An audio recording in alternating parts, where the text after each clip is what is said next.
Bismillahirrahmanirrahim. Assalamualaikum warahmatullahi wabarakatuh. Selamat pagi dan selamat datang kami ucapkan kepada rekan-rekan mahasiswa dan juga Bapak Ibu yang kami hormati. Saat ini insya Allah kita akan sama-sama mengikuti rangkaian acara kuliah umum Fakultas Ilmu Administrasi Program Studi Administrasi Publik. Baik, teman-teman semuanya sebelumnya kami juga mengucapkan selamat datang kepada yang kami hormati. Ibu Dekan Fakultas Ilmu Administrasi, Bu Dr. Diana Prihadini SOS MSI, yang kami hormati juga Kepala Pusat Kajian Fakultas Ilmu Administrasi, Bapak Dr. Andes Dwi Koraharjo MSI MM, yang kami hormati narasumber hebat kita hari ini Bapak Saifuddin SEMAK, selamat datang Bapak, dan kami juga mengucapkan selamat datang kepada moderator kita Ibu Mira Permatasari SAP MA. Baik, rekan-rekan semuanya, hari ini semuanya dalam keadaan sehat? Alhamdulillahirabbil alamin. Tentunya kita semua bisa berkumpul di pagi hari yang berbahagia ini di Aula Institut Setiami, ruang 2201 yang dihadiri teman-teman semuanya dan juga Bapak Ibu dosen dari Fakultas Ilmu Administrasi dan juga rekan-rekan mahasiswa yang hari ini hadir baik offline maupun online melalui Zoom meeting. Teman-teman dan Bapak Ibu sekalian, sebelum kita memulai rangkaian acara pada hari ini dengan tema penerapan sistem dan prosedur pengelolaan keuangan daerah sesuai PP nomor 12 tahun 2019 di Pemerintah Provinsi DKI Jakarta. Dan sebelum kita mulai rangkaian acara pada hari ini, kita akan berdoa terlebih dahulu sebagai penerapan corporate culture dari Institut Setiami. Untuk itu, berdoa menurut agama dan kepercayaan masing-masing dimulai.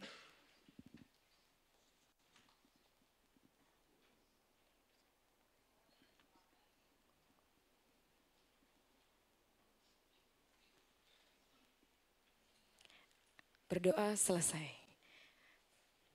Baik, dan untuk selanjutnya kami mohon kesediaannya untuk bisa berdiri Bapak dan Ibu rekan-rekan semuanya karena kita akan sama-sama menyanyikan lagu Indonesia Raya dilanjutkan dengan Mars Institut Setiami.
dengan dapat prestasi demi menjadi perempuan tinggi yang unggul dan berdaya saing. Institusi kami, apa kata kami, tinggi membangun diri terbaik tua dengan integritas suara dan etika, melangkah bersama dalam karya nyata, meraih cita bersama. Untuk diri kami menjadi insan mulia dan bertakwa dengan Tuhan yang Maha Kuasa. Jayalah institusi.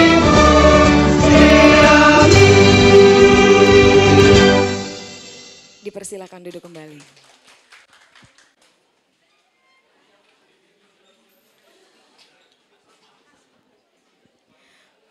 Baik, Bapak dan Ibu, rekan-rekan mahasiswa semuanya, sebelum kita memulai rangkaian acara hari ini untuk mengawali kuliah umum dengan tema penerapan sistem dan prosedur pengelolaan keuangan daerah sesuai PP nomor 12 tahun 2019 di Pemerintah Provinsi DKI Jakarta, kita akan mendengarkan sambutan dari Dekan Fakultas Ilmu Administrasi Institut Setiami.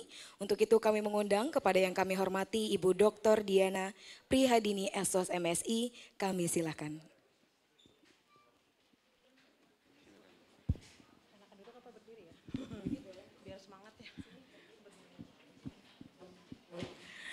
Baik, terima kasih Mbak MC kita yang luar biasa Mbak Ria. Bismillahirrahmanirrahim. Assalamualaikum warahmatullahi wabarakatuh. Selamat pagi dan salam sejahtera untuk kita semua. Acara ini juga disiarkan melalui Zoom ya. Ada juga yang join ya rekan-rekan yang sudah bergabung. Teman-teman yang ada di seluruh kampus perluasan hari ini juga join di dalam Zoom. Mudah-mudahan teman-teman yang di ruang Zoom juga diberikan kesehatan. Alhamdulillah, puja dan puji syukur kita panjatkan kehadirat Allah Subhanahu wa Ta'ala.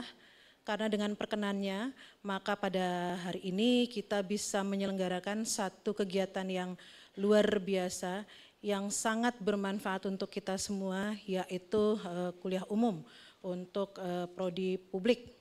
Salawat serta salam tak lupa kita sampaikan kepada junjungan kita, Nabi besar Nabi Muhammad SAW, beserta kita semua pengikutnya yang insya Allah istiqomah hingga akhir zaman. Yang kita hormati bersama narasumber kita, pembicara kita yang sudah hadir jauh-jauh. Bapak dari mana Pak rumahnya Pak? Rumahnya bukan kantornya, kalau kantornya kan DKI gitu ya. Kalau rumahnya mungkin BSD gitu atau Jakarta sonoan dikit ya Pak ya. Kalau saya kan Bekasi sonoan dikit ya Pak. Bapak tinggalnya di Lebak Bulus jauh ya teman-teman. Kalau Pak Ucup di Pondok Lapa, oh dekat sama rumah saya. Bu Mira rumahnya di jauh-jauh semua ya. Sudah hadir dari subuh tadi ya. Jadi teman-teman belum hadir. Bapak-bapak dan ibu pembicara kita, narasumber kita sudah hadir. Kita kasih aplaus dulu untuk pembicara kita. Sudah hadir di tengah-tengah kita, saya takut salah namanya.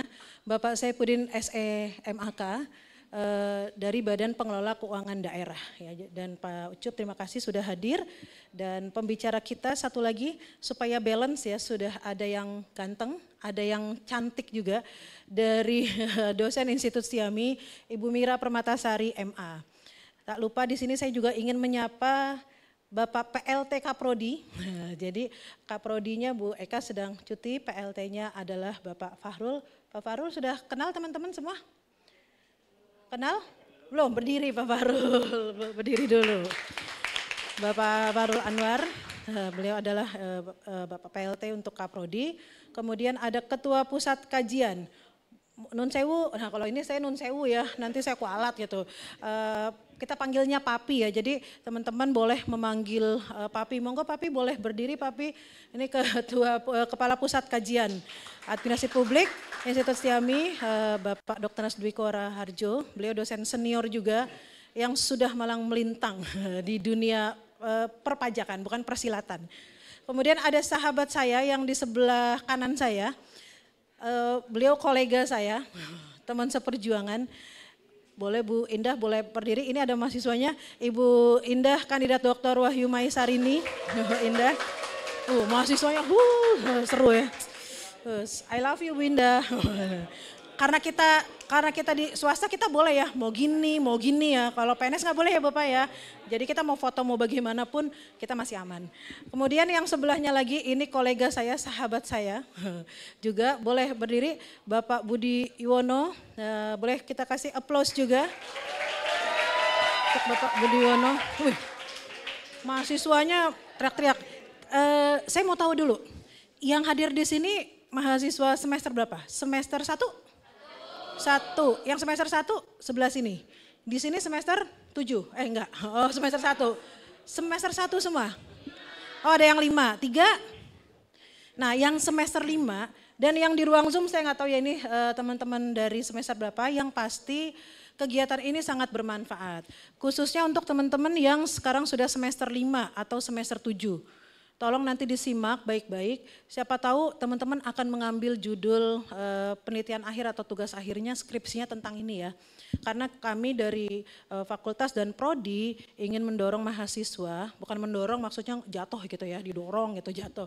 Ingin mendorong mahasiswa melakukan penelitian dan riset terkait dengan informasi-informasi terkini. Nah nanti Pak Saifuddin akan memberikan banyak insight ya untuk adik-adik semua. Jangan takut untuk yang semester 1. Wah Bu baru semester 1, justru semester 1 ini sudah mulai tahu, oh saya akan kemana. Dan kegiatan ini Bapak adalah kegiatan pembuka di minggu ini, karena besok kami juga ada event ya Pak Fahrul ya. Ini Pak Fahrul luar biasa, minggu ini maraton. Besok kita ada kegiatan dengan KPP Pasar Rebo. Kepala KPP Pasar Rebo akan hadir dengan teman-teman Tech Center. Silahkan yang mau hadir lagi di ruangan ini untuk kegiatan pajak juga ya. Untuk kegiatan pajak, dan hari Jumat besok akan hadir Komisi 10 DPR RI untuk pembahasan penyusunan kebijakan publik di bidang pendidikan yang berkeadilan. Dengan narasumbernya adalah dari Komisi 10 Bu Himatul. Silahkan Bapak Ibu dosen atau rekan-rekan semua. Jadi kegiatan 1 minggu ini sangat bermanfaat ya untuk teman-teman semuanya. Mungkin saya informasi sedikit Bapak. Di Setiami kalau saya boleh sedikit, bukan sombong ya, sombong nggak boleh ya, ria itu ya, sama aja ya Mbak Ria ya. Di Setiami ini kita punya tech center. Tech center kita itu terbesar seluruh Indonesia. Kenapa saya bilang seluruh Indonesia? Boleh kasih applause dulu. Nah teman-teman yang semester 1 ya nanti bisa ikut menjadi tim relawan pajak. Karena kita punya relawan pajak terbanyak seluruh Indonesia. Ya, kampus yang kampus tetangga yang sudah terkenal dunia akhirat pun bahkan jumlah tech centernya atau tim relawan pajaknya tidak sebanyak Setiami. Setiami itu tim relawan pajaknya lebih dari 300 orang. Jadi terbanyak seluruh Indonesia. Dan untuk tim relawan pajak kita sudah diakui dan sudah digunakan ya dalam tanda kutip ya untuk membantu wajib-wajib pajak di KPP Bapak. Jadi kita sebar ke seluruh KPP yang ada di Jabar 2. Jadi kita ada di KPP Jabar 2, Jabar 3, ada di KPP DKI Jakarta. Nah teman-teman nanti ketika akan tugas akhir tidak kesulitan. Jadi saya mohon untuk yang semester 1 kalau bisa ya. Bukannya kalau bisa, saya pinginnya ikut semua ya Pak Farul ya. Semester 1 khususnya yang kelas reguler ikutlah menjadi relawan pajak. Karena akan menjadi portofolio teman-teman, nanti juga teman-teman akan mendapatkan SKPI, surat keterangan pendamping ijazah. Ya, jadi kami juga mohon kepada Bapak Ibu dosen untuk terus mempush teman-teman mahasiswa untuk lebih aktif lagi kegiatan-kegiatan ke depan. Karena mulai awal tahun besok kita akan mulai membuka klinik pajak di bawah. Jadi warga-warga sekitar di Pangkalan Asem ini yang UMKM kita akan buatkan satu klinik pajak, akan ada asistensi secara bergantian dari teman-teman mahasiswa pajak gitu ya. Jadi saya sangat senang sekali dengan teman-teman semua yang bisa hadir hari ini untuk mengikuti kuliah umum. Terima kasih Bapak Ibu dosen, terima kasih kepada Bapak Ibu narasumber atas kehadirannya untuk hari ini. Demikian dari saya, selamat juga yang sudah ikut di dalam ruang Zoom ya. Mudah-mudahan bisa ikut sampai selesai. Mohon maaf ya, saya agak ngos-ngosan. Semalam saya baru pulang dari Setia Banten. Setia Banten itu satu grup dengan kita di Pandeglang sana. Dan kemarin kita banyak sharing juga. Jadi Siami itu banyak saudaranya. Jadi teman-teman gak usah khawatir. Kalau besok mau MBKM, pertukaran mahasiswa, teman-teman mau gak? Saya tukar ke sana 6 bulan. Di Setia Banten, enak ada asramanya. Mau gak?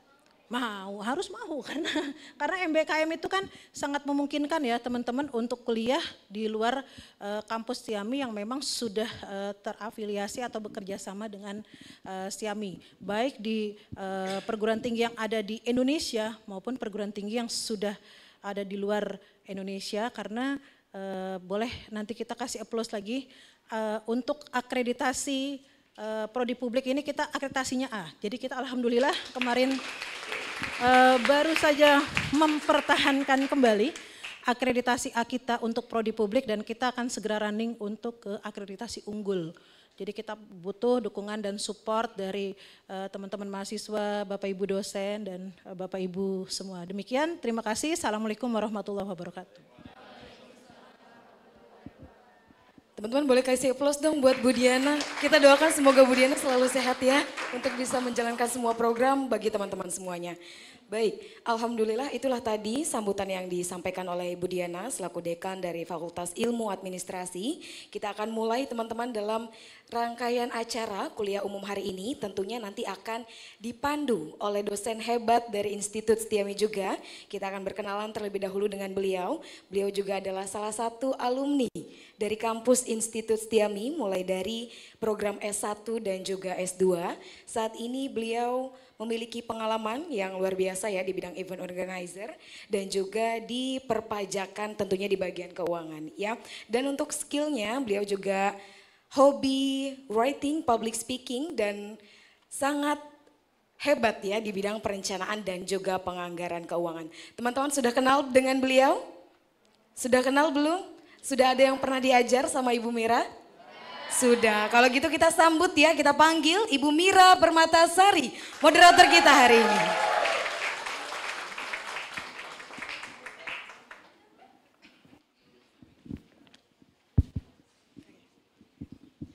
Bismillahirrahmanirrahim. Assalamualaikum warahmatullahi wabarakatuh. Selamat pagi Bapak Ibu, selamat pagi adik-adik mahasiswa yang saya banggakan. Gimana kabarnya hari ini? Baik ya, alhamdulillah. Yang saya hormati Ibu Dekan Fakultas Ilmu Administrasi, Ibu Dr. Diana Prihadini.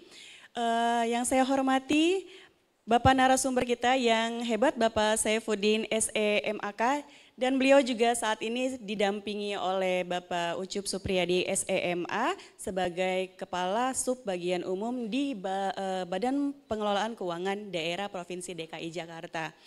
Senang sekali teman-teman, khususnya buat saya sendiri, saya pribadi, ini perdana saya punya kesempatan untuk berdiri di sini, diberikan kesempatan Ibu Dekan juga menjadi moderator. Nanti insya Allah selama 1 jam ke depan sampai jam 12, mudah-mudahan efektif waktunya, kita akan melaksanakan kuliah umum dengan tema penerapan sistem dan prosedur pengelolaan keuangan daerah sesuai peraturan pemerintah atau PP nomor 12 tahun 2019, khususnya di pemerintah Provinsi DKI Jakarta. Ya. Jadi teman-teman nanti punya kesempatan juga untuk berdiskusi ataupun sesi tanya jawab dengan narasumber hebat kita Bapak Saifuddin. Nanti ada 4 pertanyaan yang bisa ditanyakan oleh masing-masing adik-adik mahasiswa. Nanti mungkin kita bisa buka dulu 2 pertanyaan, kemudian kita jawab, baru 2 lagi pertanyaan. Dan bagi penanya akan mendapatkan voucher. Ya, akan mendapatkan voucher. Jadi teman-teman pada saat pemaparan oleh narasumber kita silahkan dicatat. Ya, silahkan dicatat, kemudian nanti silahkan bertanya pada akhir pemaparan oleh narasumber kita. Sedikit saya paparkan tentang penerapan sistem dan prosedur pengelolaan keuangan daerah pada Provinsi DKI Jakarta sesuai dengan peraturan pemerintah nomor 12 tahun 2019. Nah, jadi peraturan ini tuh berkaitan dengan perencanaan, penganggaran, penatausahaan, pelaporan sampai dengan pertanggungjawaban keuangan daerah itu sendiri ya teman-teman ya. Nah, tetapi selain di peraturan pemerintah nomor 12 tahun 2019 juga ada peraturan dari Permendagri, peraturan Kementerian Dalam Negeri ya, yang mengeluarkan tahun 2020 nomor 77. Jadi dia mengatur tentang pedoman teknis pengelolaan keuangan daerah itu sendiri. Nah, peraturan pemerintah nomor 12 ini merupakan reformasi manajemen keuangan daerah ya teman-teman ya. Supaya apa? Supaya laporan keuangan dari pemerintahan daerah kita khususnya DKI Jakarta itu lebih transparansi, lebih akuntabel. Nah, teman-teman di sini yang mahasiswa-mahasiswi saat ini sedang saya ajar akuntansi. Mana? Angkat tangannya. Iya dong, pernah dong ya, pernah. Gitu ya, jadi teman-teman ini sangat bermanfaat ya. Karena dari mulai alur perencanaan, penganggaran sampai pelaporan nanti akan kita kupas habis oleh narasumber hebat kita Bapak Saifuddin. Jadi buat teman-teman yang semester 5 juga kalau misalnya ini bisa menjadi referensi untuk karya tulis teman-teman, tugas akhir ataupun skripsi teman-teman ini bisa juga. Nanti peraturan ini ruang lingkupnya tidak hanya tentang pelaporan ataupun pertanggungjawaban keuangan daerah, tetapi kaitannya juga dengan pajak dan retribusi daerah. Oke, pajak dan retribusi daerah. Buat teman-teman yang rencananya nanti akan mengambil skripsi temanya tentang PDRD, boleh banget ya nanti kita bisa diskusi dengan bapak-bapak dari BPKD ya, baik Bapak Ucup ataupun Bapak Saifuddin gitu ya, terkait penerimaan dan pengeluaran kekayaan daerah. Kemudian nanti ada juga meliputi tentang pertumbuhan ekonomi Jakarta, APBD Jakarta gitu ya. Jadi teman-teman di sini, mari sama-sama kita saksikan pemaparan dari narasumber hebat kita Bapak Saifuddin SEMAK. Mungkin bisa ditampilkan sedikit untuk CV beliau, Mas, tak kenal maka tak sayang katanya. Tak sayang maka tak cinta kalau di kelas saya tak kasih nilai A. Ya, gitu, saya selalu sampaikan itu. Jadi harus kenal dulu sama sayanya ya.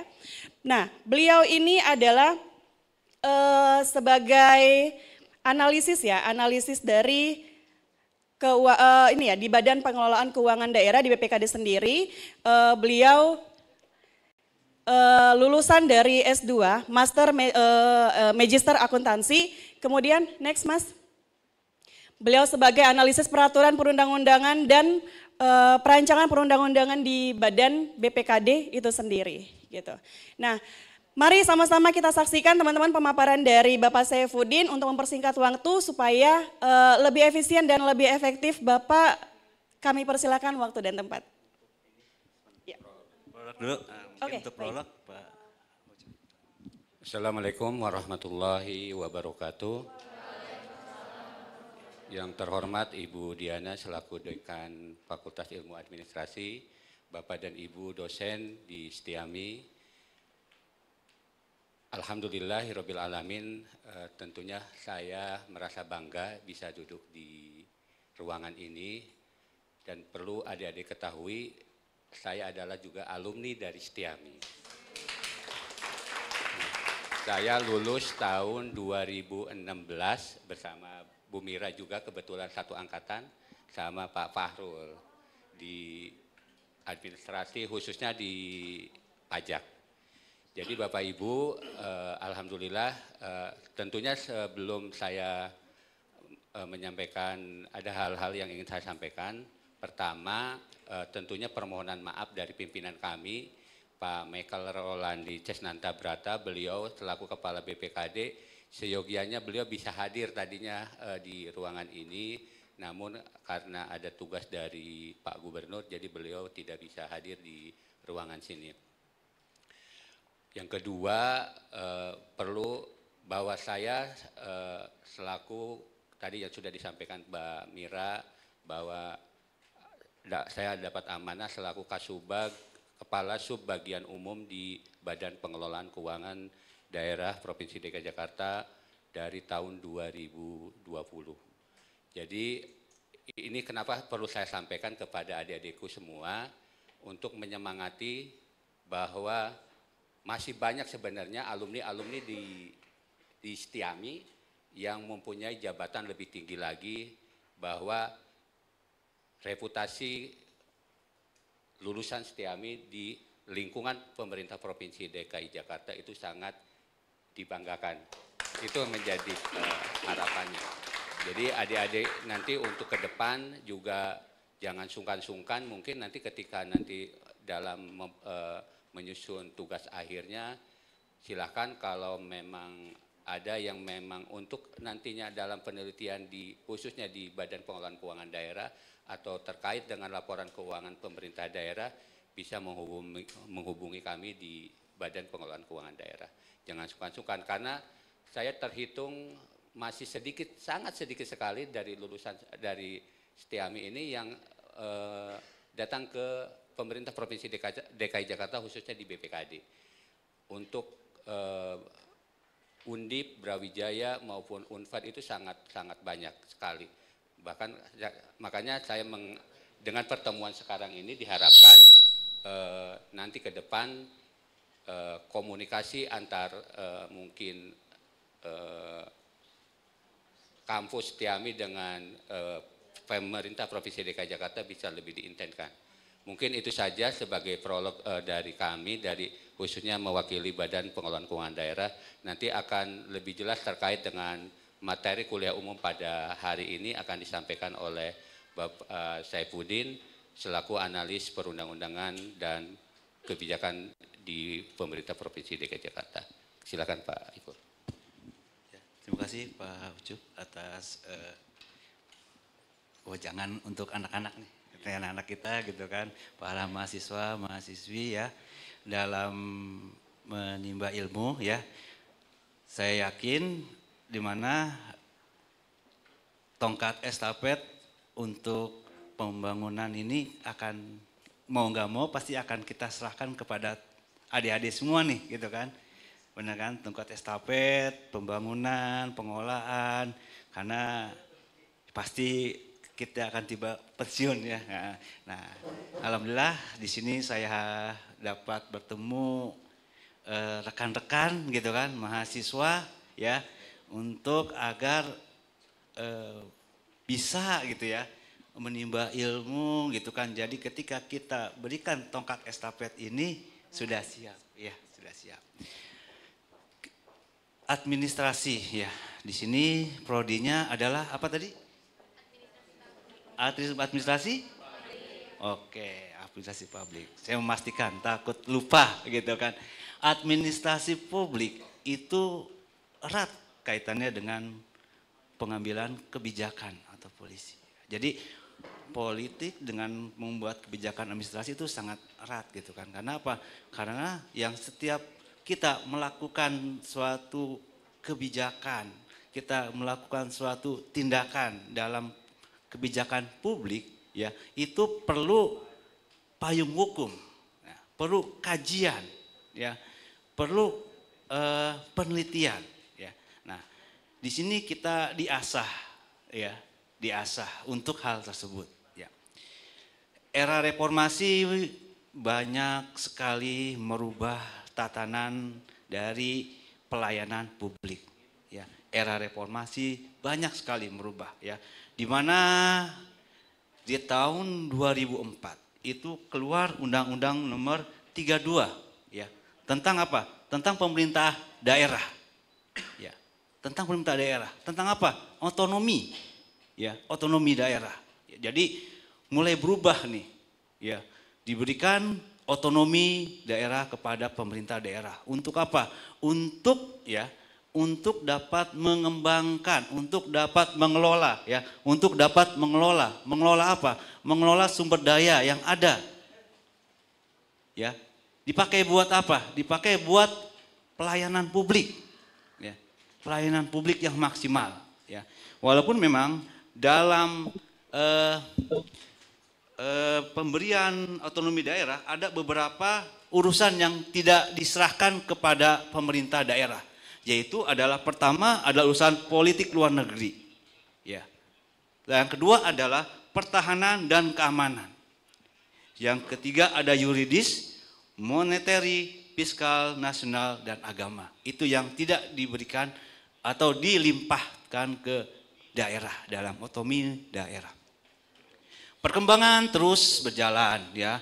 Dinamika dalam pengelolaan keuangan itu sangat dinamis, ya, sangat dinamis.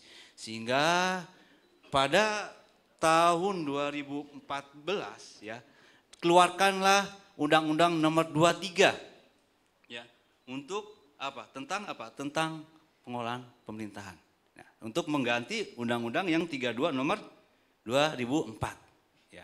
Nah, karena munculnya Undang-Undang Nomor 23 tahun 2014 ya, ini akan berefek kepada undang-undang yang berhubungan dengan pemerintahan ya, dan membuat munculnya undang-undang untuk turunan dari Undang-Undang 2014 ini nomor 23 ya. Nah, bisa slide-nya bisa ditampilkan. Kita lihat. Oke, lanjut. Nah, di sini ya. Saya berdiri aja kali ya. Gak apa-apa ya, biar lebih semangat. Ya, lebih semangat ya. Di sini kita lihat ya, tadi ya, Undang-Undang 12 2019 ya, tadi yang saya tadi sampaikan bahwa ya, selain dari Undang-Undang 2003 ya, Nomor 23 2014 ya, ada juga yang membuat sebagai dasar-dasar pembentukan PP 12 tahun 2019, yaitu Undang-Undang 23, Undang-Undang 17, Undang-Undang 1, Undang-Undang 15, dan PP 71. Ya. Jadi ini adalah PP 12 tahun 2009 itu mengakomodir dari Undang-Undang Nomor 23 tahun 2014, Undang-Undang Nomor 17 tahun 2003, Undang-Undang 1 Nomor 2004, Undang-Undang 15 2004 dan PP 71 2010 ya. Timbullah namanya PP 12 tahun 2019 ya. Untuk apa? Untuk agar dalam melakukan pelayanan publik dalam tata kelola keuangan pemerintah itu transparan, akuntabel, dan apalagi satu lagi partisipatif, ya, akuntabel, transparan, apalagi tadi transparansi dan partisipatif. Ya, ini tujuannya. Ya. Lalu muncullah turunan lagi Permendagri 7 tahun 2020.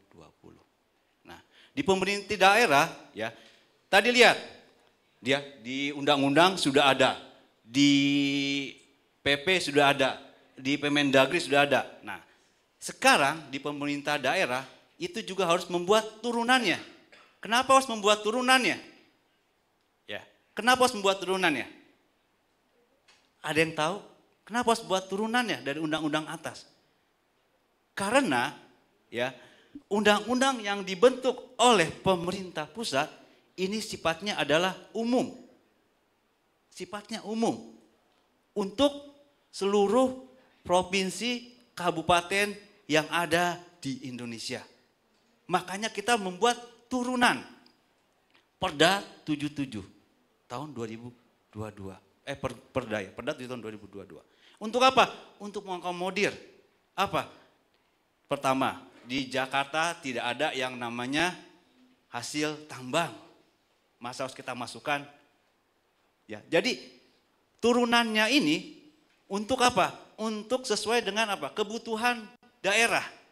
Ya, kadang-kadang orang pikir buat apa sih buat turunan undang-undang, buat cari kerjaan doang gitu kan? Ini mau buat proyek, enggak? Karena apa?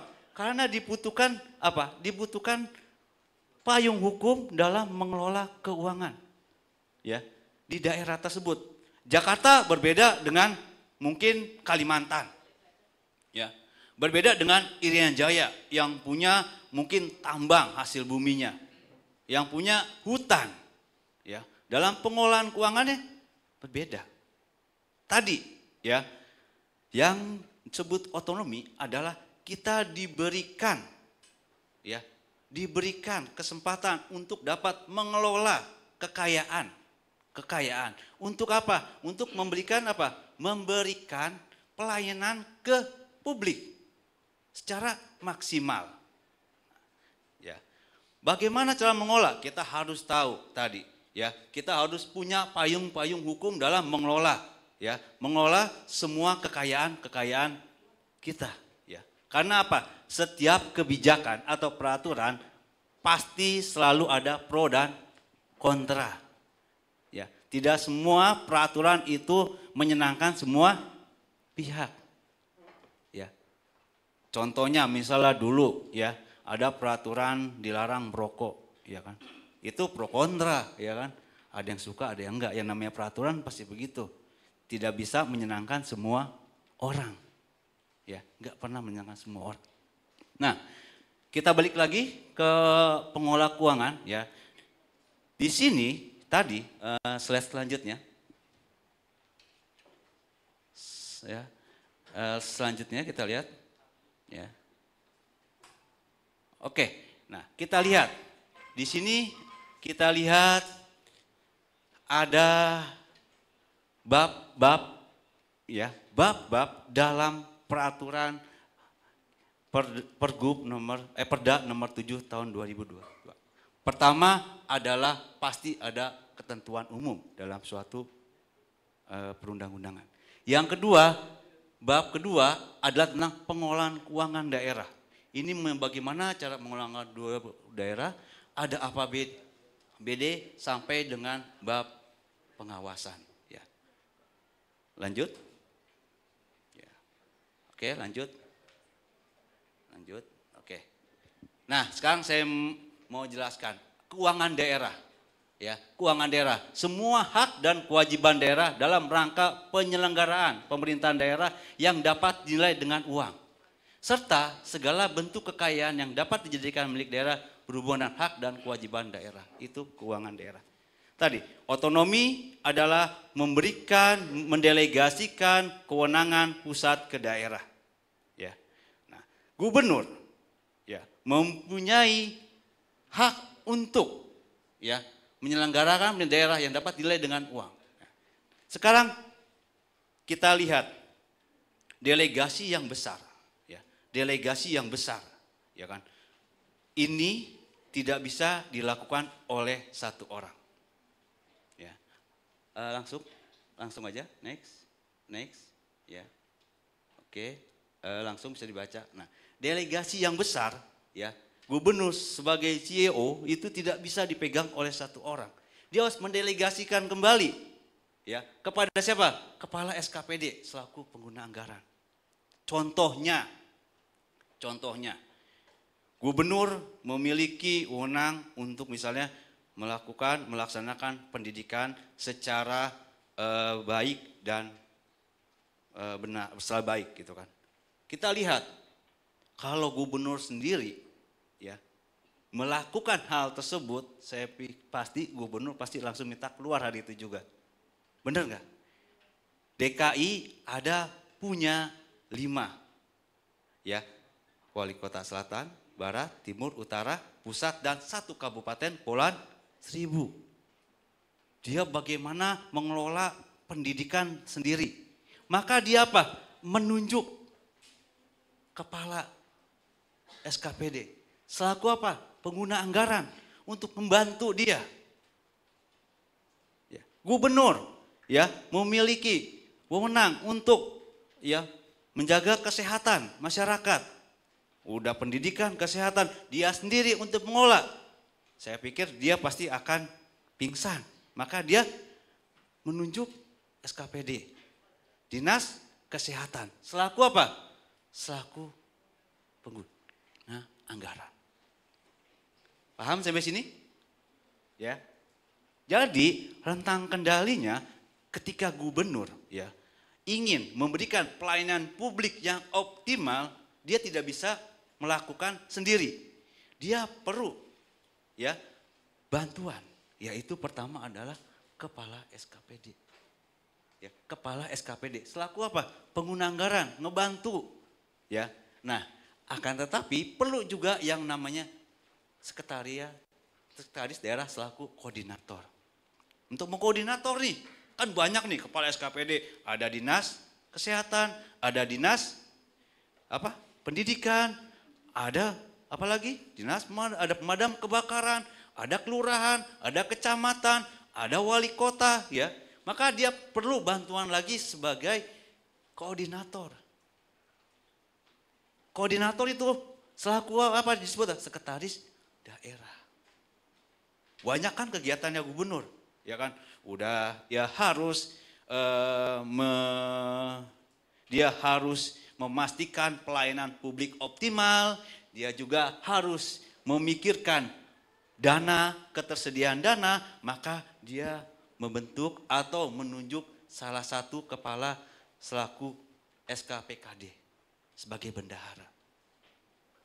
Bendahara PPKD, bendahara PUD, bendahara umum daerah. Kenapa? Karena tadi dia udah banyak yang harus dia pikirkan, dia perlu satu orang ditunjuk sebagai apa? Yang mengelola uangnya.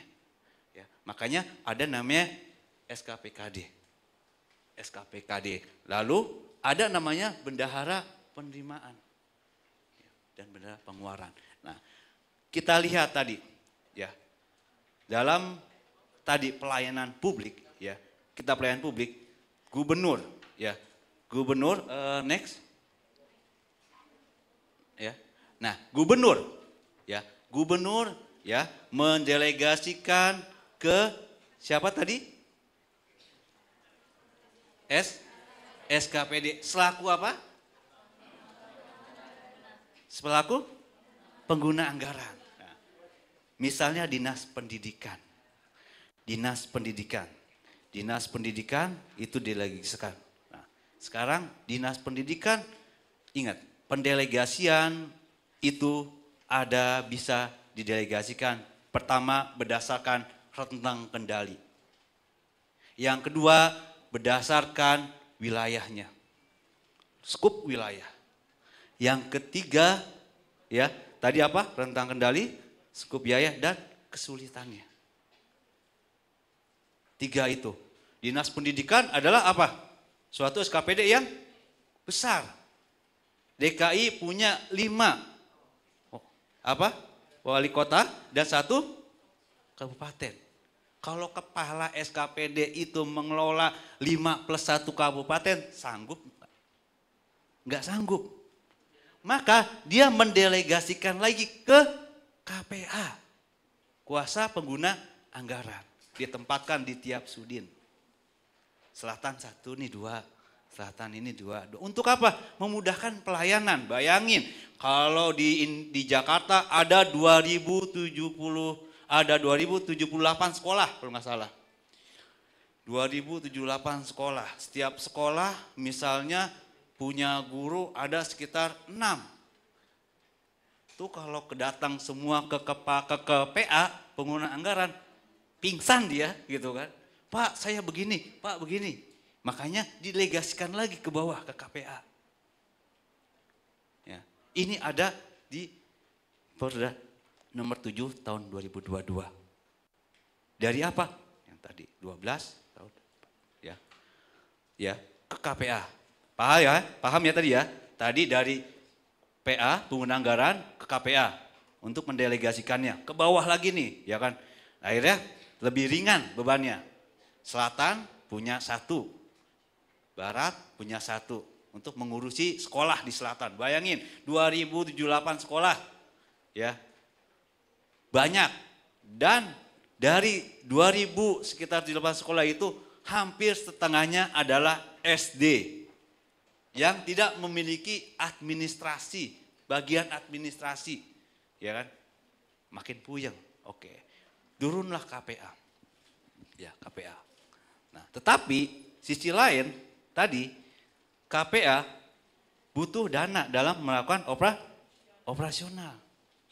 Nah, tadi yang jadi BUD adalah kalau di DKI di tangan BPKD sebagai bendahara umum daerah ditunjuk. Nah, dia nih BUD-nya ditunjuk nih. Ya. Di Sudin, di KPA kan butuh bendahara juga, bener nggak? Iya kan? Bendahara juga untuk apa? Untuk kegiatannya tetap berjalan. Maka dia menunjuk pembantu bendahara. Ya, menunjuk pembantu bendahara. Bendahara pembantu, ya. Bendahara pembantu. Untuk apa? Untuk apa? Minta uang ke BUD. Minta uang ke BUD. Yang tadi dipegang oleh BPKD. Minta uang. Makanya ditunjuklah, ya, KPA menunjuk bendahara. Nih, misalnya menunjuk bendahara nih. Untuk apa? Untuk kegiatan. Untuk kegiatannya.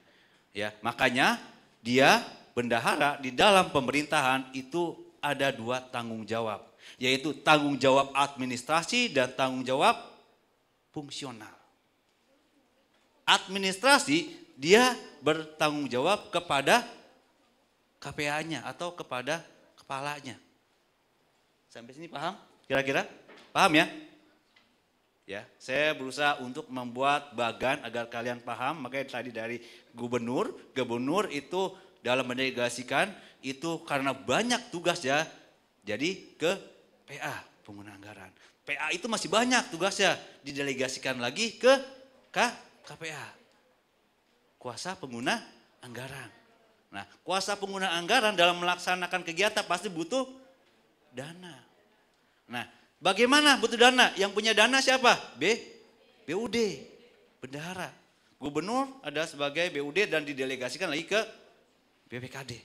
Ya. Nah, otomatis si KPA ini minta nih, lu jadi bendahara, tolong minta dong kalau ada kegiatan. Oke? Sampai sini paham? Dalam bendahara dia tanggung jawab fungsional dan tanggung jawab administrasi. Kalau fungsional dia bertanggung jawab kepada BUD. Fungsional dia bertanggung jawab kepada BUD, kalau administrasi bertanggung jawab kepada pimpinan langsungnya, yaitu KPA. Paham sampai sini? Ya. Setelah mencapai itu, si KPA pasti kegiatan yang namanya di Sudin enggak 2, benar enggak? Baru 1 bendahara nih, benar enggak? Ini baru yang ngambil, yang minta uang ke BUD. Yang melakukan kegiatannya siapa? Kita sebut PPTK, pelaksana teknis kegiatan. Ya, di situ ada misalnya bagian apa?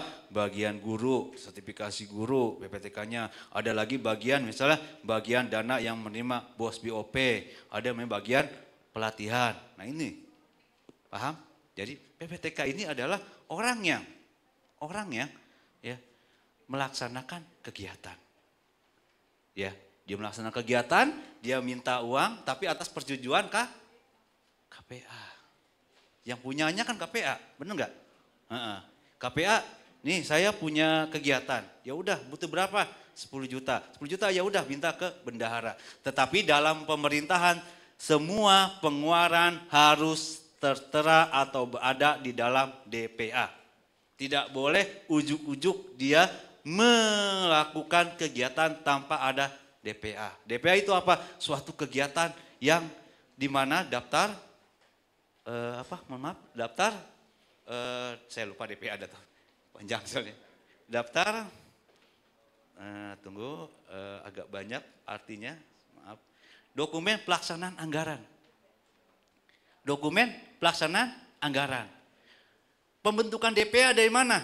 Atas persetujuan eksekutif dan leges? Dari mana? Dari perencanaan penganggaran. Perencanaan penganggaran dari mana?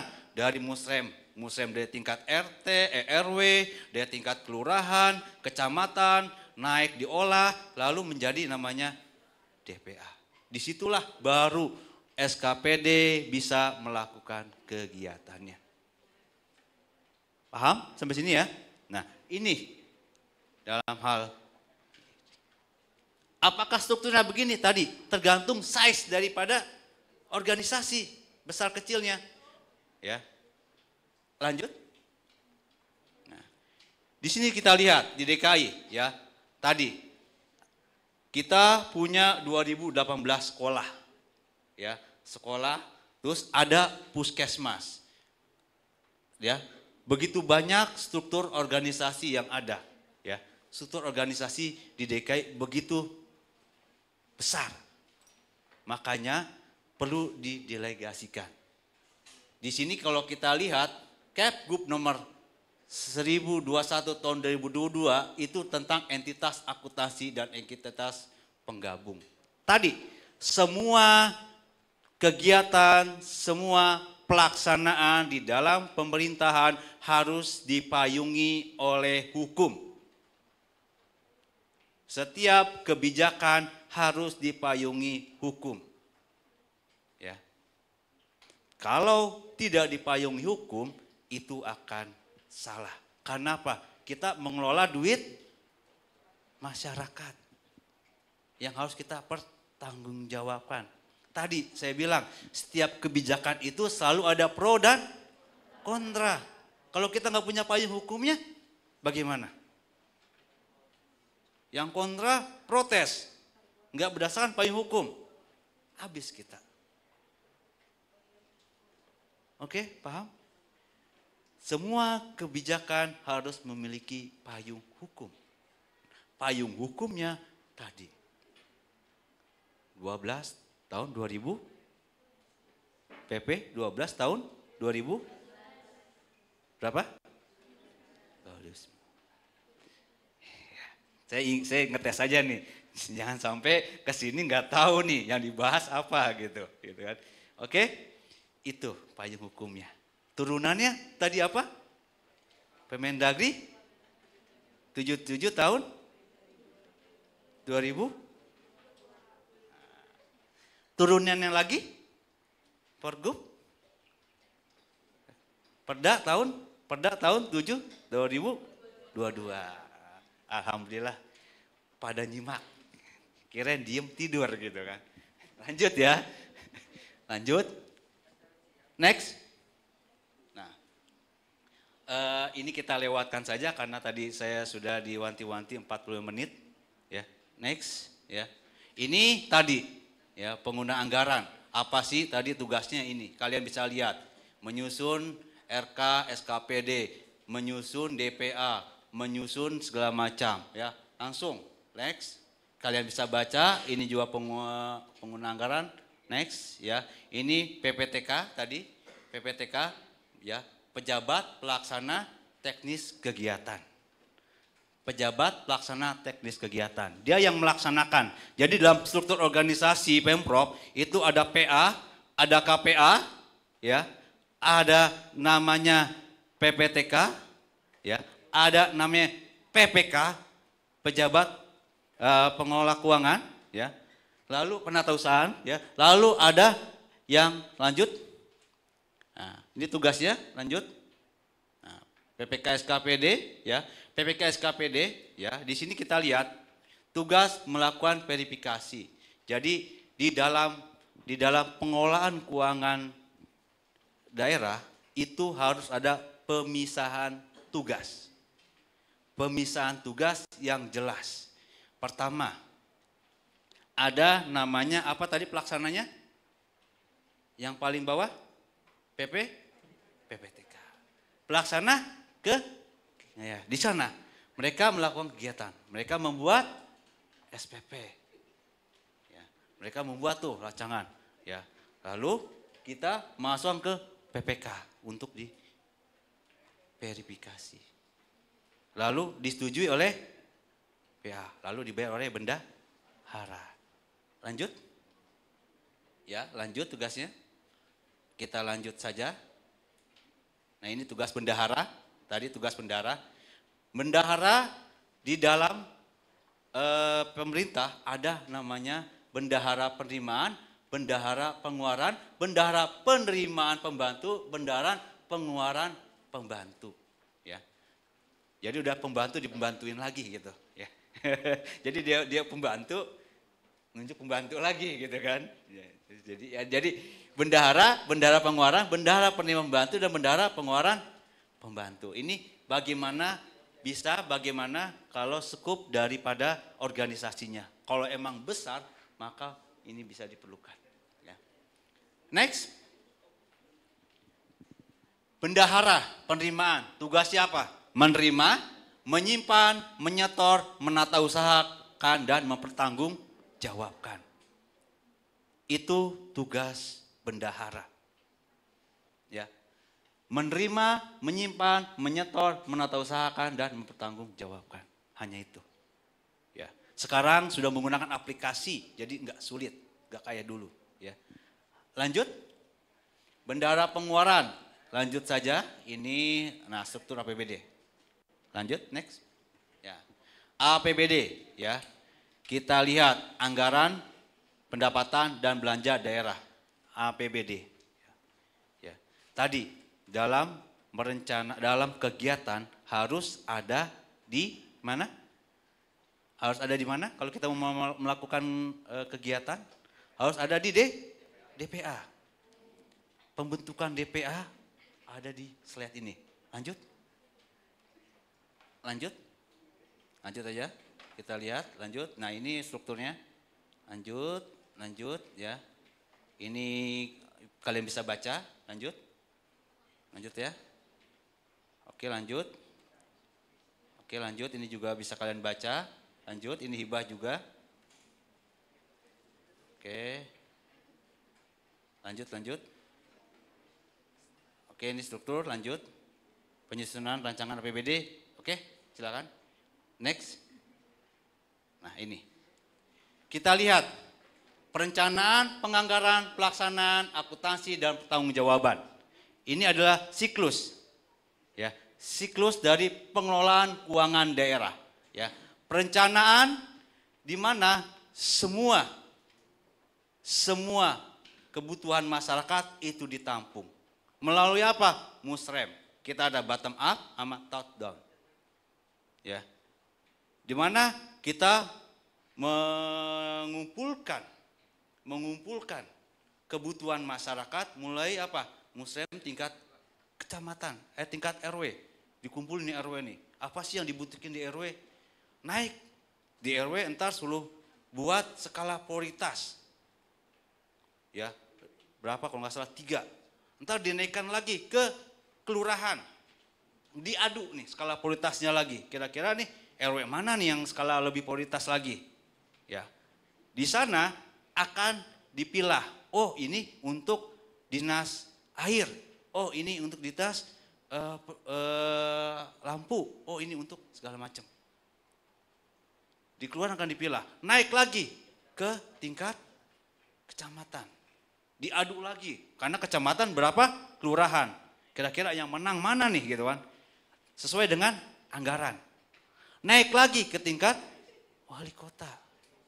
Baru tingkat provinsi. Provinsi setelah itu kita lihat sesuaikan antara pengajuan dari warga dengan kegiatan yang dari SKPD. Klop enggak? Klop enggak? Ya. Setelah dapat, barulah kita melakukan yang namanya dialog dengan DPRD. Untuk apa? Untuk namanya persetujuan. Ya. Lanjut. Nah, kita lihat di sini. Ya. Next, ya. Oke. Perencanaan, kita lihat. Ya, perencanaan ada RPJMD, ada Renstra. Terus lanjut. Nah, di sini ada namanya prioritas dan plafon anggaran tadi. Prioritas dan plafon anggaran. Lanjut. Ada kegiatan anggarannya, lanjut. Berdasarkan prestasi. Lanjut. APBD, di sini baru muncul APBD dari kegiatan ini. Ya. Setiap kebijakan atau setiap rencana kegiatan yang dilakukan oleh SKPD maupun oleh yang diajukan oleh masyarakat itu harus berdasarkan pada ini kebijakan pemerintah. Ya. Ada rencana ke depan. Ya. Lanjut, baru penatausahaan, pengakuntansian, proses, next. Laporan pelaksanaan, next. Ya. Lanjut ke pelaporan pertanggungjawaban. Ini suatu alur dalam melakukan ya penatausahaan. Ya. Jadi ini yang sering kita lakukan di pemerintahan. Terus berulang, terus berulang, terus berulang. Ya, hasilnya dievaluasi. Ya. Paham ya sampai sini ya berarti ya. Jadi pemerintah ini adalah bagaimana kita memberikan pelayanan. Tapi pelayanan itu membutuhkan suatu administrasi yang baik. Ya, karena selalu ada biaya.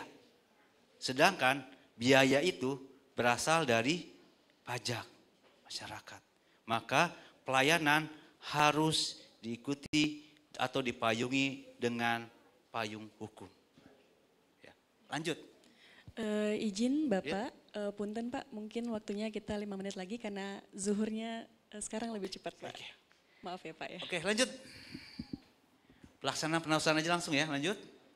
Nah, tadi ya, agak cepat nih ya. Saya ngebut nih, karena slide-nya juga banyak, ini belum akuntansinya nih. Enggak apa-apa, saya akan lanjut akuntansinya. Kita lihat di sini dalam mengajukan, tadi ya, KPA. Kita mindset balik kalau KPA. KPA tadi punya bendahara. KPA punya PPTK dalam melaksanakan kegiatannya. Nah, dalam PPTK melaksanakan kegiatan nih. Misalnya di kelurahan ada acara Jumantik. Ya, saya yang biasa-biasa aja nih ya. Ada acara Jumantik, ya kan? Ada acara Jumantik. Ada biaya makan, ada segala macam misalnya bla bla bla gitu kan. Si SKPD akan melihat kegiatan tersebut ada di DPA enggak? Kalau ada, lakukan. Oke. Jangan enggak ada kegiatannya, misalnya acara bagi-bagi sembako, enggak ada di DPA, jangan dilaksanakan. Oh, acara Jumantik ada, lakukan. Kedua apa? Membuat, lihat SPD-nya. SPD apa? Surat penyediaan dana. Jadi gini, kita buat APBD, anggaran pendapatan belanja daerah. Asumsinya apa? Duitnya belum ada. Benar nggak? Duitnya belum ada, itulah fungsi BUD. Fungsi BUD untuk apa? Mengatur keluar masuknya uang. Penerimaan pajak, ya kan? Januari kita belum ada pendapatan, pajak belum ada, tapi kegiatan tetap harus berjalan, ya kan? Baru dapat dikit. Nah, itu fungsi kita. BUD. Untuk apa? Oh, ini jangan dulu kegiatannya, SPD-nya jangan keluarin. Surat penyediaan dana. Ya, kalau kita brak semua babak belur, kata di dalam pemerintahan APBD itu duitnya belum ada. Belum kelihatan, baru rencana. Ya. Setelah lihat ada SPD dikeluarkan oleh BPKD sebagai BUD, baru kita mengajukan SPP. Ya, kita mengajukan SPP, ya. Ya, mengajukan SPP. Ya. Saya kadang-kadang juga lupa itu SPP karena banyak. Surat permintaan pembayaran. Kegiatan udah, lalu kita buat SPP, surat permintaan pembayaran. Ya, oleh yang biasanya harusnya dibuat oleh PPTK. Harusnya nih, PPTK nih, kan kegiatannya sama dia nih. Dia harus dong minta dong, ya kan? Lalu apa? Diajukan surat perintah membayar SPM. Ke apa? Oleh KPA untuk ke BUD. Ya.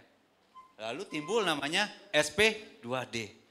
Dananya cair ke kelurahan untuk melakukan kegiatan. Paham sampai sini? Paham ya? Alurnya paham? Nah, ini ada di Perda 7 tahun 2022 sebagai payung hukum lagi. Payung hukum. Ya, lanjut. Akuntansi dan pelaporan pemerintahan. Nah ini, oke, akuntansi juga sama. Kita lihat Undang-Undang 23, Undang-Undang 12, Perda 7, lalu ada Pergub tentang Sisdur, pengelolaan keuangan, dan ada namanya kita standar akuntansi pemerintahan. Ya. Lanjut. Ini adalah dasar hukum. Tadi, kita harus memiliki dasar hukum dalam kegiatan pengelolaan keuangan pemerintah daerah maupun pusat. Ya, lanjut. Ini pengguna, kalian pasti tahu. Lanjut. Akuntabel, lanjut. Nah, kita lihat tadi. Di dalam pemerintah Pemprov DKI tadi, kenapa kita perlu turunan dari Permendagri berapa tadi? 7 tahun? Kenapa perlu ada turunannya? Karena setiap daerah mempunyai karakteristik yang berbeda.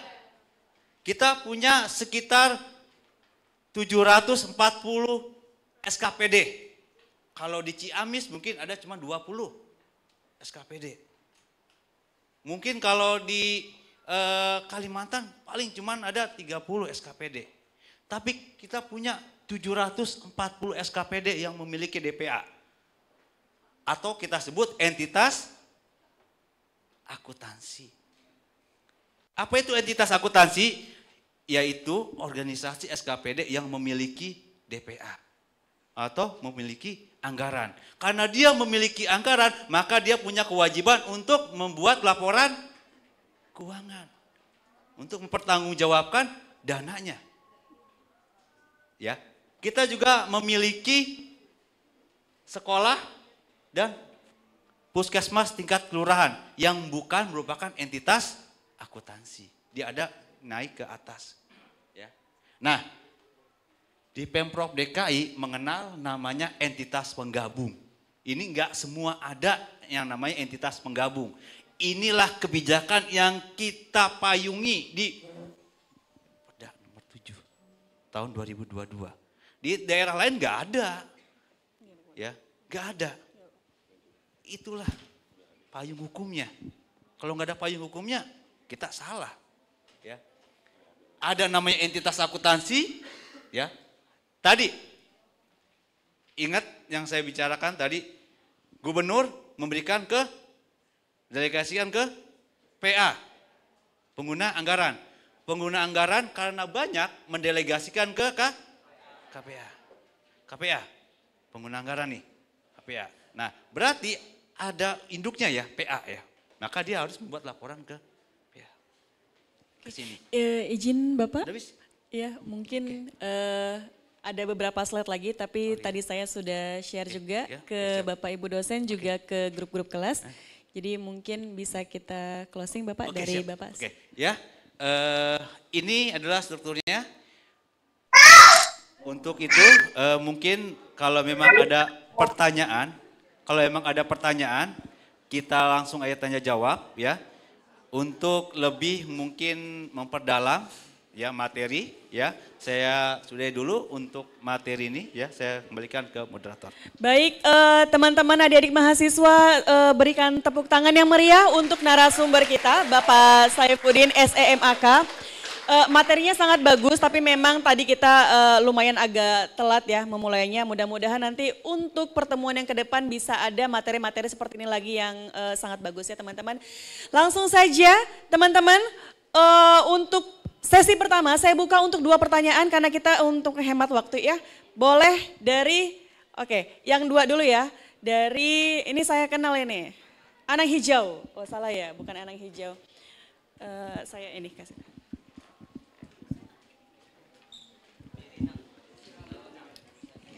Baik, terima kasih Bu Mira. Assalamualaikum warahmatullahi wabarakatuh. Ya. Perkenalkan, nama saya Anang Sutisna dari Administrasi Publik. Terima kasih kepada Bapak Saifuddin telah menyampaikan materi pada kuliah umum hari ini.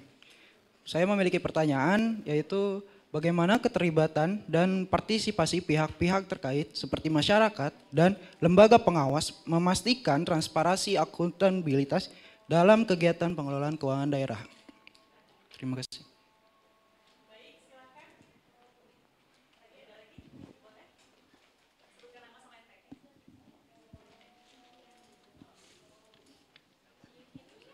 Assalamualaikum warahmatullahi wabarakatuh. Perkenalkan, nama saya Nabila dari Administrasi Publik dengan MPM CA 23.111.173.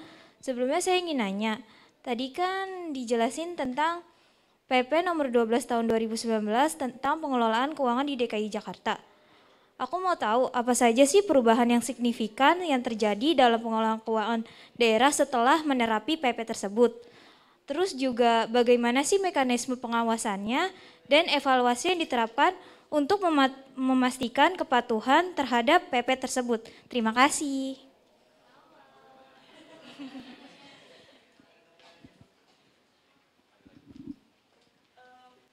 Mungkin kita buka dua dulu ya Pak ya. Baik, terima kasih ya untuk adik-adik mahasiswa. Silakan berikan tepuk tangan untuk teman-teman kita yang sudah aktif ya. Artinya teman-teman di sini sangat menyimak untuk pemaparan materi yang tadi. Yang pertama tadi kita jawab dulu mungkin ya Pak ya, pertanyaan dari Mas Anang. Saya kalau di kelasnya sering nyebutnya Mas Anang Hijau. Saya ingatnya Ashanti Pak. Oh salah. Oke. Ya, pertanyaannya adalah kalau tidak salah ya, bagaimana keterlibatan pihak terkait atau masyarakat dalam kegiatan di pengelolaan keuangan daerah ini ya. Artinya bagaimana masyarakat ikut mengawasi kegiatan tersebut gitu ya. Boleh Pak dibantu untuk dijawab langsung? Keterlibatan masyarakat dalam pengelolaan keuangan pada era reformasi dan keluarnya kebijakan Perda 7 tahun 2022 itu sangat besar. Karena apa? Tadi Perda dan Permendagri dan PP ini tujuannya adalah untuk apa? Untuk tetap ruh dari transparansi, akuntabilitas, dan partisipatif tetap terlaksana, ya, tetap terlaksana, ya.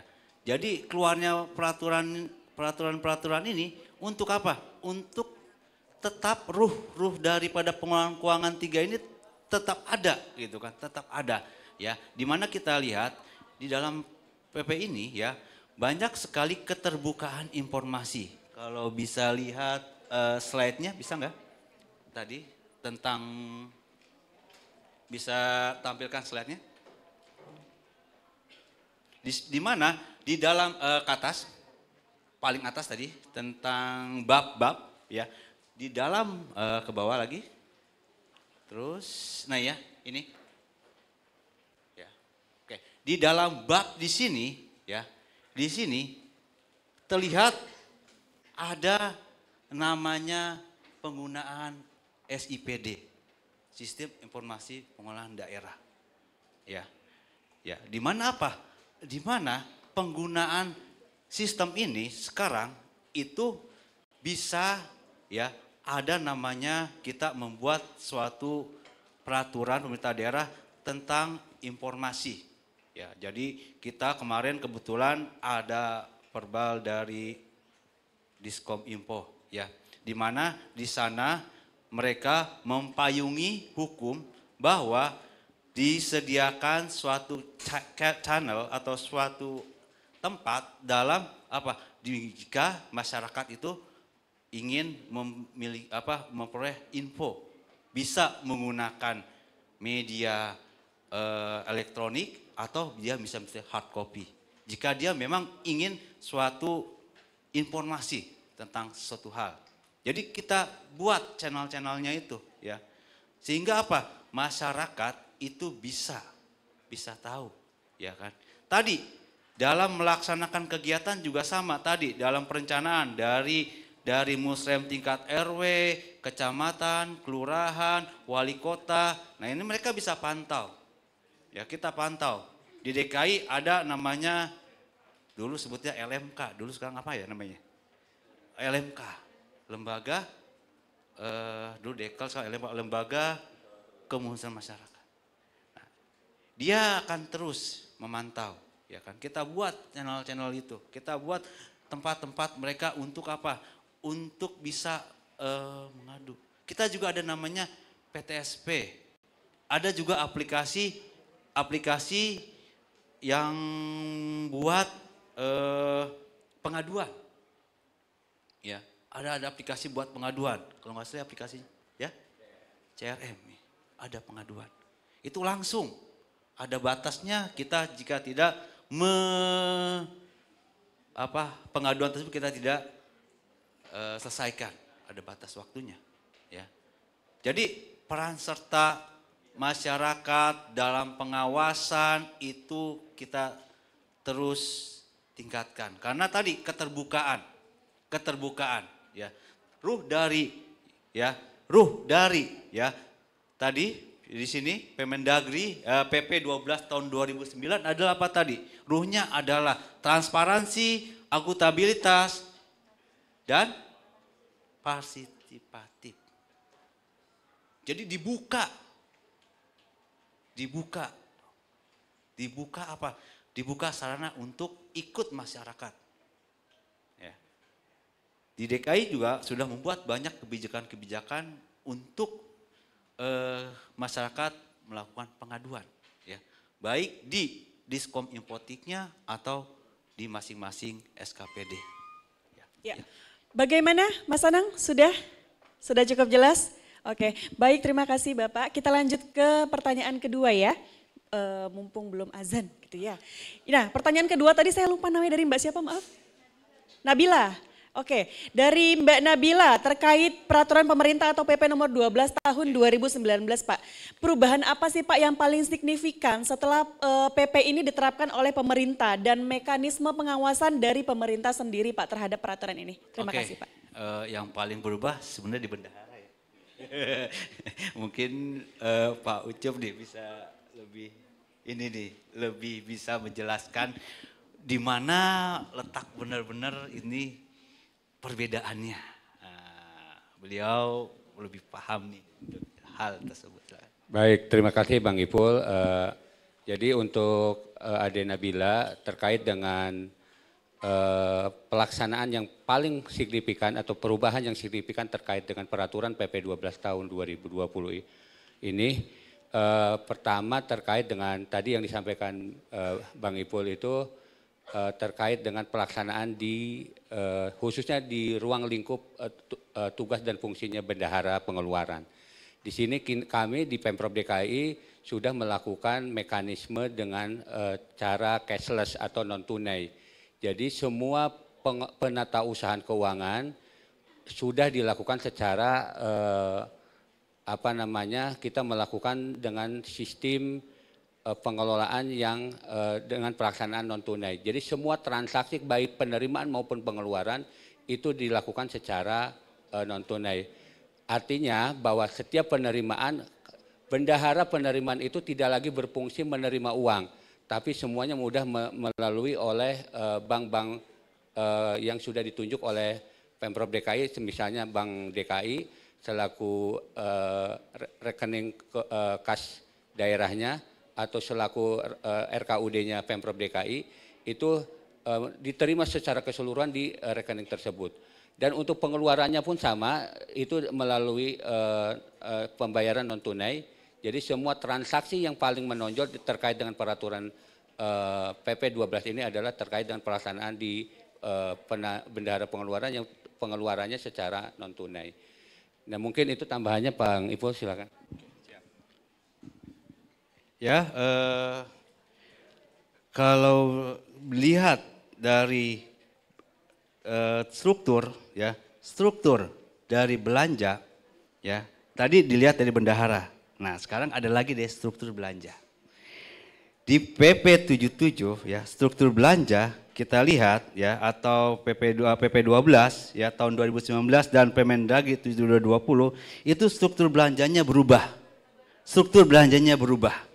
Yang tadinya adalah ada belanja tidak langsung dan belanja langsung, setelah keluar ya PP 12 tahun 2009 dan Permendagri 77 2020 itu menjadi belanja operasional, belanja modal, belanja tidak terduga, dan belanja transfer. Itu yang kalau dilihat dari struktur belanja. Jadi banyak perbedaannya ya. Tadi saya bilang ya, dari struktur belanja sebelumnya ada belanja tidak langsung dan belanja langsung. Dengan keluarnya PP 12 tahun 2019 dan Kemendagri 77 tahun 2020 dan Perda tahun 7 2022 sebagai turunannya, belanja menjadi belanja operasional, belanja modal, tidak terduga, dan belanja transfer. Selain itu, setiap belanja harus ada urusan, bidang urusan, program, kegiatan, subkegiatan. Lebih rinci. Jadi ada urusan pemerintahannya apa, ada namanya bidang urusannya apa, ada organisasinya apa, programnya apa, kegiatannya ada apa, subkegiatannya apa. Baru ini belanja operasional, apa belanja modal atau belanja tidak terduga atau belanja transfer. Belanja operasional apa? Belanja pegawai, barang, bunga, subsidi, hibah, dan bantuan sosial. Secara struktur APBD-nya, struktur belanjanya. Tadi dari struktur bendaharanya. Ya. Jadi banyak perbedaannya. Masih banyak perbedaan-perbedaan yang harus dilakukan perubahan oleh pemerintah daerah. Ya, karena apa? Dengan keluarnya Permendagri 77 tahun 2012, itu peraturan gubernur itu harus menyusun namanya mengenai subsidi, hibah, bantuan sosial, belanja tidak terduga, bantuan keuangan, tata cara pergeseran anggaran, sampai dengan tata cara TPTGR atau penagihan. Itu berubah semua. Banyak perubahan-perubahan yang signifikan yang mengakibatkan turunan-turunan dari kebijakan yang lama harus dievaluasi secara kebijakan. Tadi setelah struktur belanja sudah saya sampaikan, secara penggunaan bendahara juga sudah diucapkan oleh Pak Ucup. Ya.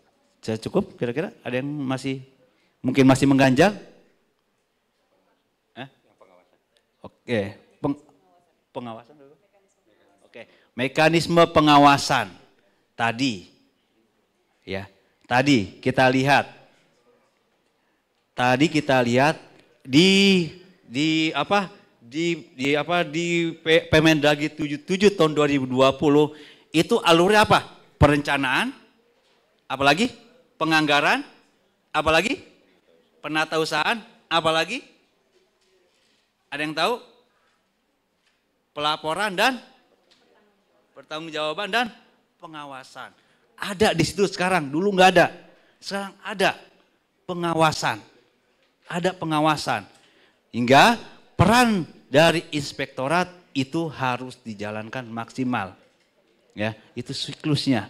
Ya, ada inspektorat sebagai institusi yang melakukan pengawasan setiap kegiatan. Makanya dalam satu kegiatan inspektorat jangan selalu diikuti, karena kalau diikutkan dalam satu kegiatan maka ada namanya konflik interest. Ada apa? Ada rasa gimana gitu. Kayak kita misalnya di kamar mandi ya, kan. Kita nggak pernah mencium tuh wanginya kan. Begitu orang masuk baru kecium, benar nggak? Karena apa? Karena kita ada di dalam. Ya, makanya inspektorat tuh jangan ikut dalam kegiatan.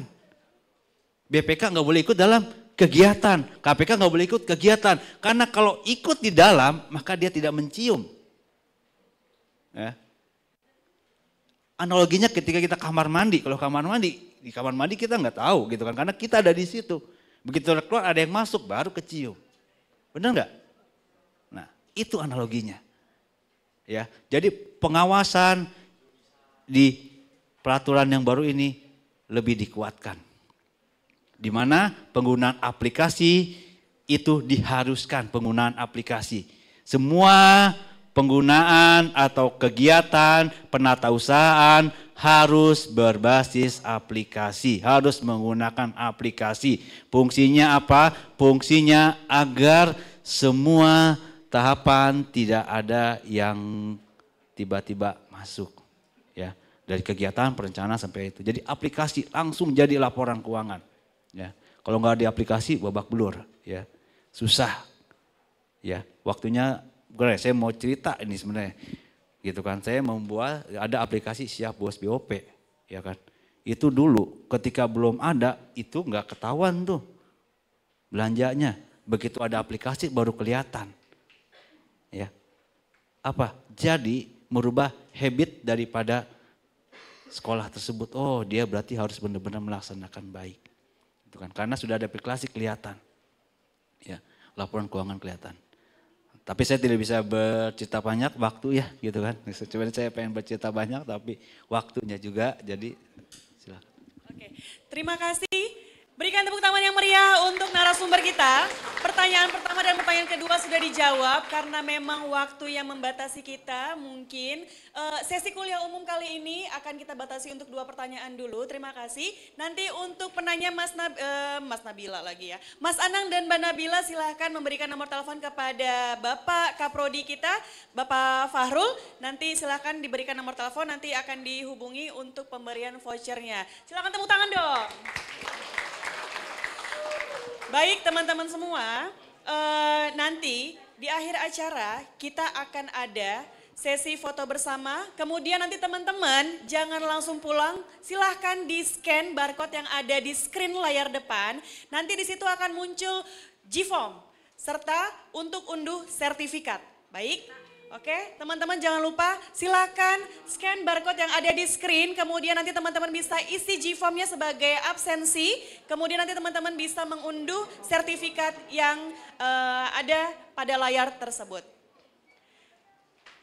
Baik, akhirnya closing juga dan penutupan hari ini saya mengucapkan banyak terima kasih kepada narasumber hebat kita Bapak Saifuddin, kemudian dengan Bapak Ucup Supriyadi selaku utusan dari Badan Pengelola Keuangan Daerah yang hari ini telah memberikan paparan yang sangat bagus, materi yang sangat bagus untuk kita semua dan untuk teman-teman semuanya di sini. Terima kasih Bapak, akhirnya saya undur diri sebagai moderator. Terima kasih, Assalamualaikum warahmatullahi wabarakatuh.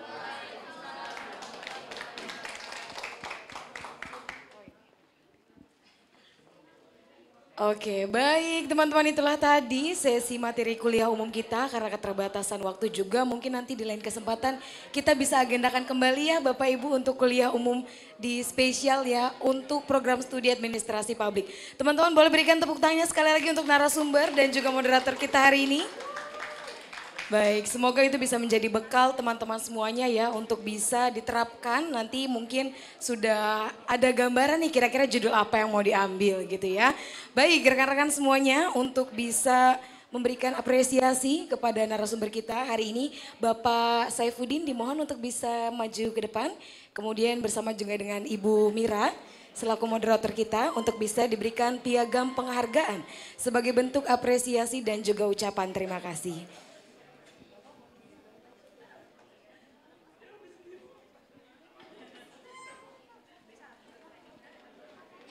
Baik, penyerahan piagam penghargaan kepada narasumber kita Bapak Saifuddin SEMAK yang akan diberikan oleh Bapak Dwiko Raharjo selaku Kapuska dari Fakultas Ilmu Administrasi. Baik, mohon diterima dengan baik Pak Saifuddin. Terima kasih banyak sudah mengisi waktu luangnya di acara kuliah umum kita hari ini.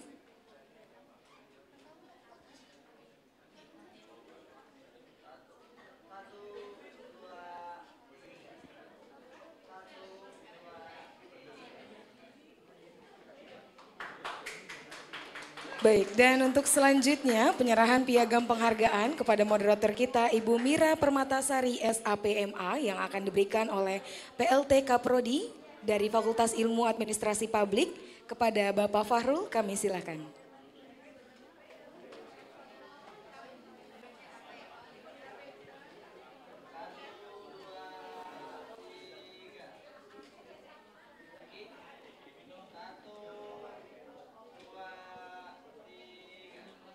Baik, sekali lagi terima kasih banyak kepada Bapak Saifuddin dan juga Ibu Mira. Teman-teman semuanya sebelum kita pergi meninggalkan ruangan ya, kita izin untuk bisa berfoto bersama terlebih dahulu dengan narasumber dan juga moderator kita.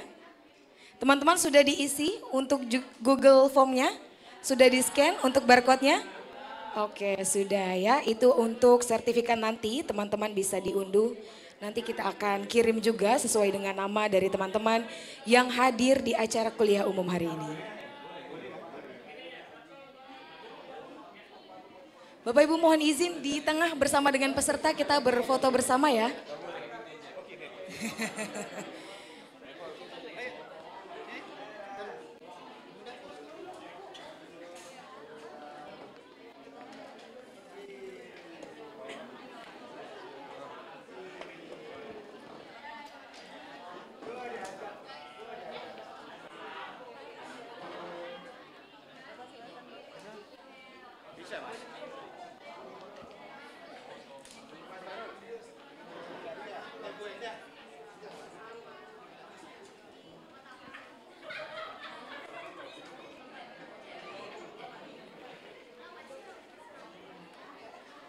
Baik teman-teman semuanya boleh lihat kamera yang ada di depan.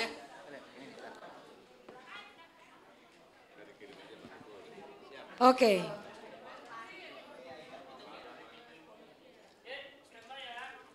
Semuanya boleh lihat kamera, berikan senyum terbaik.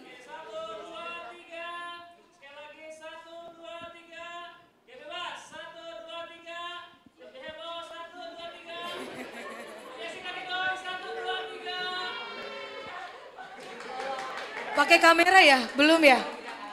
Oh udah, oke. Oke sudah baik, terima kasih banyak sekali lagi kepada Bapak Ibu narasumber dan juga Bapak Dwi Kora serta Bapak Ibu dosen yang hari ini sudah hadir. Walau meskipun kita keterbatasan oleh waktu ya, semoga nanti di lain kesempatan kita bisa bertemu kembali di kuliah umum berikutnya. Teman-teman sekali lagi terima kasih banyak, selamat belajar kembali ya. Salam sehat semuanya. Saya pamit undur diri, wassalamualaikum warahmatullahi wabarakatuh.